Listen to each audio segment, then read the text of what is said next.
Hi అండి. Pan కేక్‌ని సింపుల్‌గా ఇలా చేసి చూడండి. చాలా ఈజీగా అయిపోతుంది.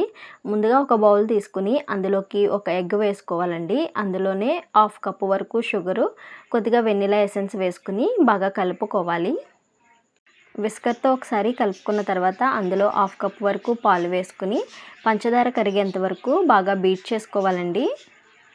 ఇలా అన్నీ బాగా మిక్స్ అయ్యేంత వరకు కలుపుకున్న తర్వాత జల్లెడని పెట్టుకుని అందులో ఒక కప్పు వరకు గోధుమ పిండి వేసుకుని 1 టేబుల్ స్పూన్ కోకో పౌడర్, అలాగే పావు టీ స్పూన్ బేకింగ్ పౌడర్ వేసుకోవాలి. అలాగే చిటికెడు బేకింగ్ సోడా వేసుకుని బాగా కలుపుకున్న తర్వాత అందులోకి 1 టీ స్పూన్ వరకు ఆయిల్ వేసుకుని బాగా కలుపుకోవాలండి. కేక్ బ్యాటర్ని ఇలా ప్రిపేర్ చేసుకోవాలి.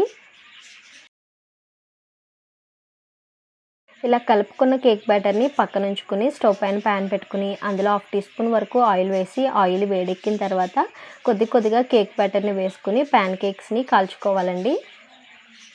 మూత పెట్టి మంటను లో ఫ్లేమ్లో పెట్టుకుని 2 లేదా 3 నిమిషాలు కాల్చుకుంటే ప్యాన్ కేక్స్ అనేవి రెడీ అయిపోతాయండి.